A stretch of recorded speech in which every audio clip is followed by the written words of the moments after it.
नमस्कार बंधुरा केमन आছেন সবাই স্পেশাল রান্নাঘরে সকলকে স্বাগত জানাই আমার আজকের রেসিপি সুজির হালুয়া।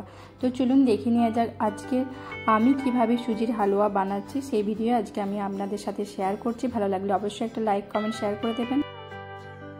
এখানে নিয়েছি অল্প পরিমাণ কিছুটা কাজু কিশমিশ, আর নিয়েছি হাফ বাটি পরিমাণ সুজি, আর নিয়েছি হাফ বাটি পরিমাণ চিনি। মিষ্টিটা নিজেদের স্বাদ অনুযায়ী কম বেশি করে নেবেন। এরপর কড়াই গরম করতে দিয়ে এর মধ্যে দিয়ে দেব 1 চামচ পরিমাণ ঘি।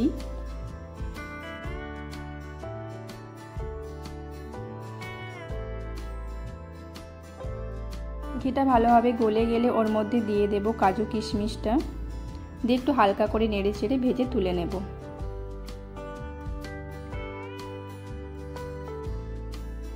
তারপর এই ঘিয়ের মধ্যে দিয়ে দেব সুজিটা দিয়ে এবার ঘিয়ের সাথে ভালো করে নেড়ে চেড়ে ভেজে নেব।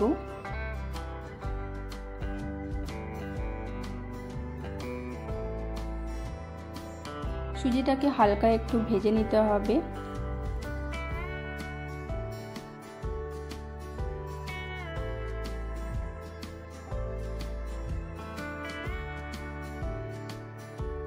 সুজিটাকে হালকা লাল লাল করে একটু ভেজে নিচ্ছি।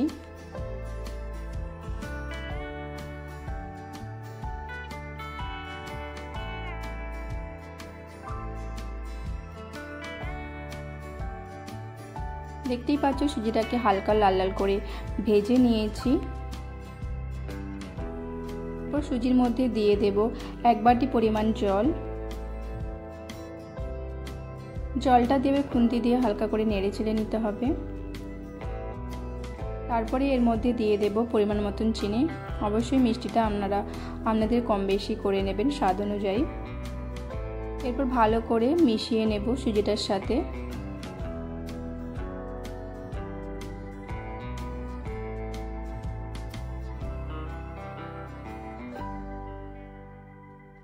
সুজিটা মাখা মাখা হয়েছে, সুজিটাকে ভালোভাবে নেড়ে চেড়ে হালকা ঝুড়ো ঝুড়ো করে নিতে হবে। দেখতেই পাচ্ছ সুজি থেকে অনেকটাই জল টেনে নিয়েছে।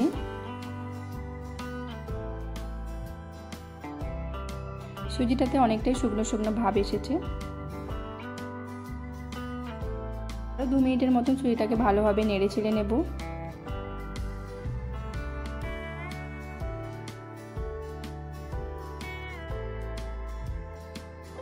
এরপর এই সুজির মধ্যে ভেজে রাখা কাজু কিশমিশটা দিয়ে দেব, দিয়ে আবারও হালকা করে সুজিটাকে নেড়ে চেড়ে নেব।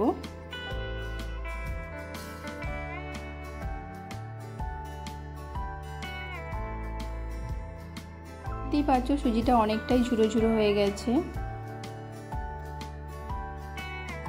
সুজিটাকে আরও কিছুক্ষণ 1 মিনিটের মতো নেড়ে চেড়ে নিয়ে সার্ভ করে নেব। খুব সহজেই সুজির হালুয়া বাড়িতে বানিয়ে নিতে পারবেন। আর ভালো লাগলে অবশ্যই কমেন্ট করে জানাবেন আর একটা লাইক করে দেবেন। আর প্লিজ চ্যানেলটিকে সাবস্ক্রাইব করে দেবেন। ভালো থাকবেন, ধন্যবাদ।